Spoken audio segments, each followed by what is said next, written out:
All right, so we have finished constructing this project now.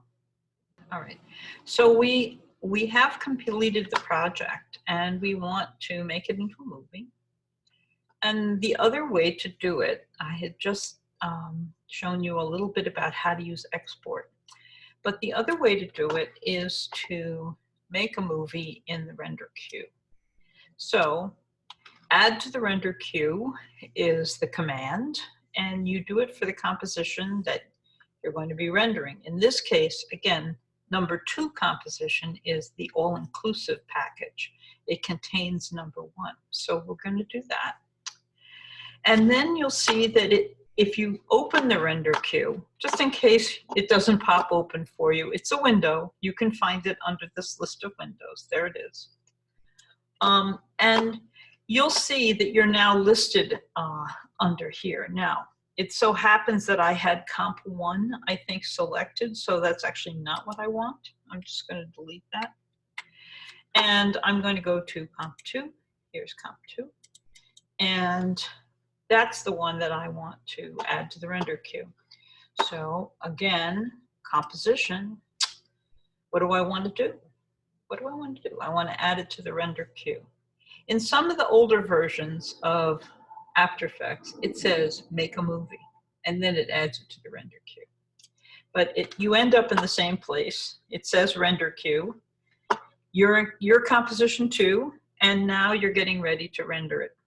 So you have these 3 windows that you have to attend to. Put a few settings in there to get the right rendering. So I'm going to double click the blue here for render settings to open the render settings menu.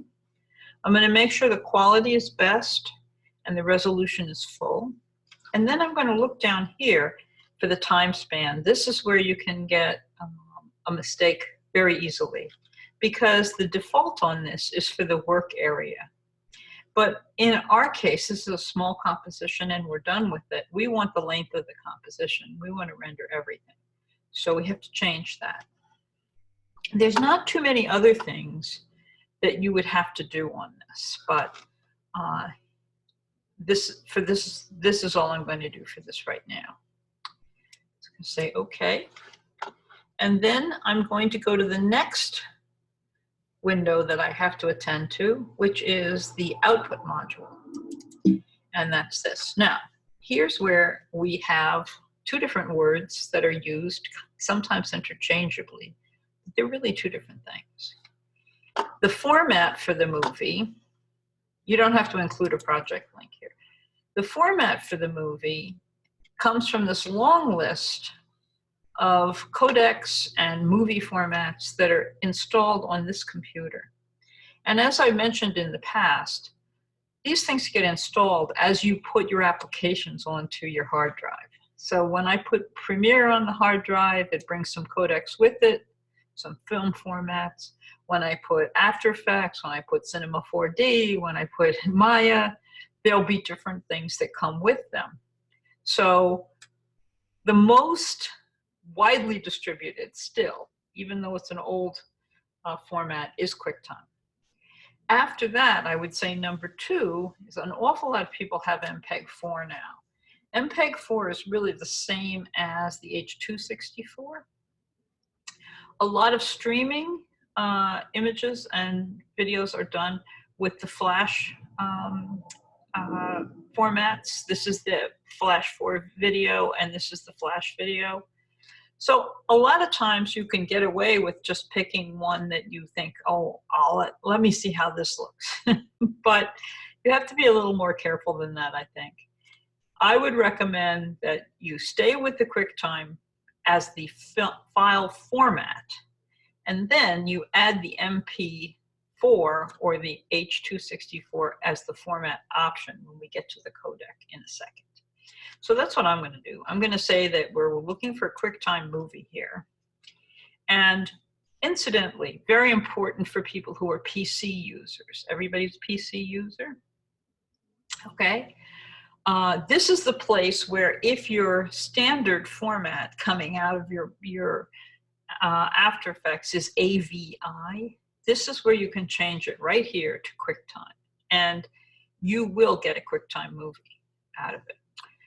Okay, so here's the format options now. This is, again, going to be a list of codecs. Now, these are compression standards for compressing and decompressing video. I like to do a whole lesson on codecs, which I hope we'll get a chance to do. But for now, I just want you to pick one that's going to work for you. So I would say that if you pick the H.264, you're very safe with that. And if you pick the MPEG-4 video, you'll be okay with that also. There's a lot of other things in here that we don't usually use out of After Effects, but they're fine, they're okay. And depending on what your need is, they could be the absolute right codec to use. But for this small piece that we're doing right now, you can easily get away with using the MPEG-4 video as your codec or the H.264.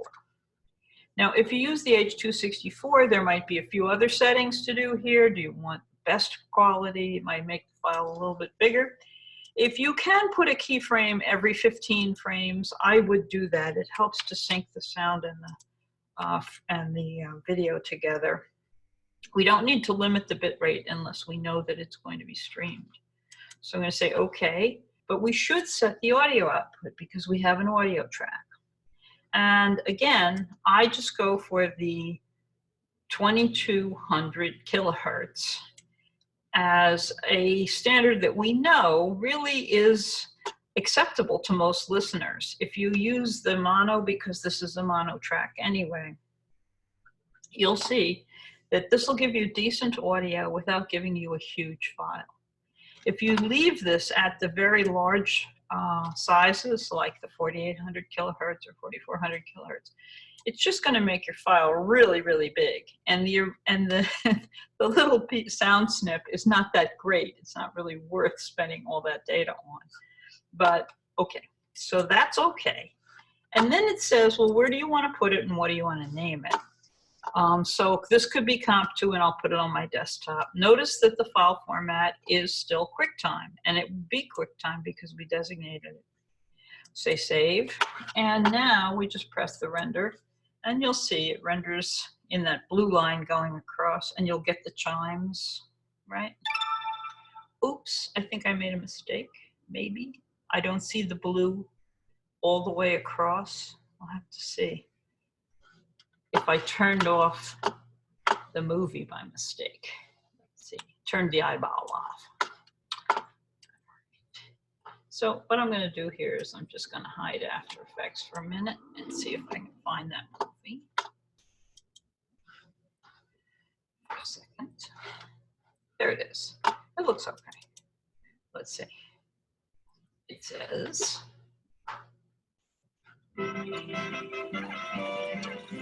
It's fine.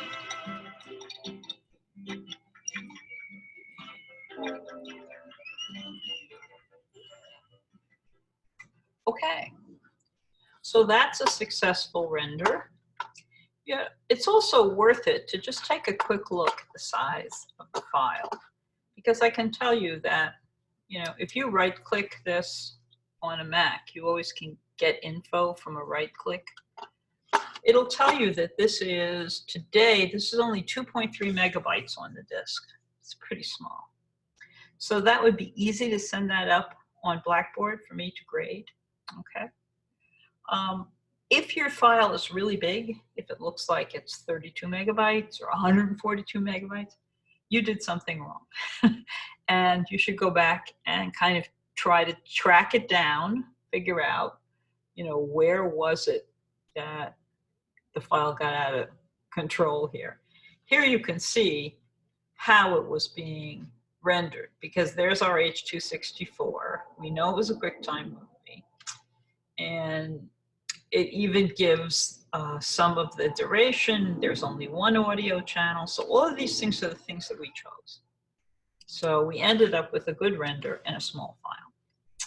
All right, so I'm going to go back to looking at After Effects here for a minute. Sharing this still. And I just want to mention that, you know, these movies are tiny, as you can see on the screen, But the next project we're going to do, which is taking our Photoshop station ID and animating it, will be a larger file. So you're handling more data in order to get good playback, in order to get a good render, in order to kind of stay on top of what you're creating.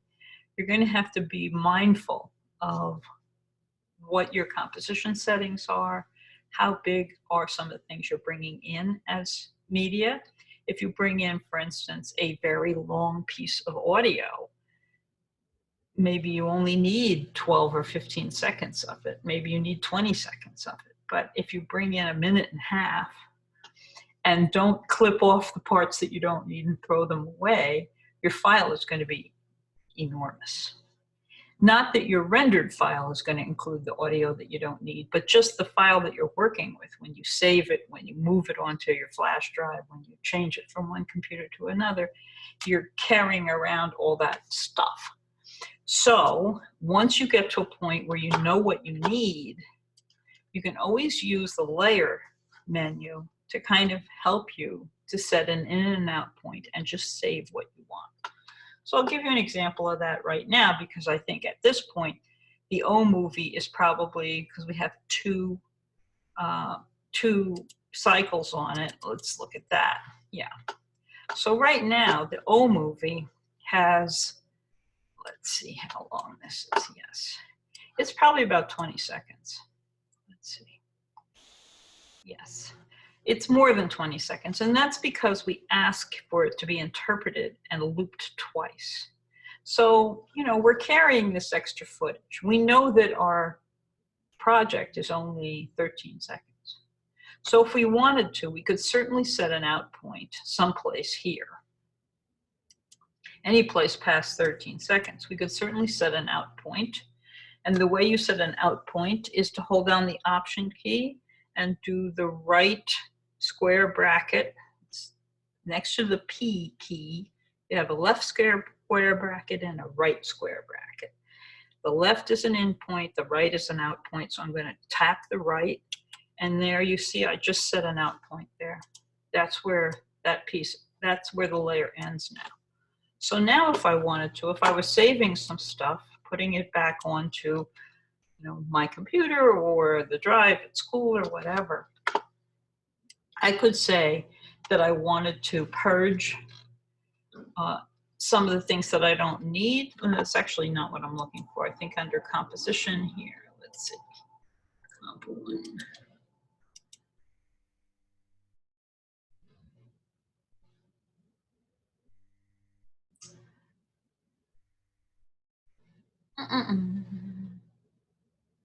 Purge. Well, I'm not seeing it. Let me stop. Oh, okay.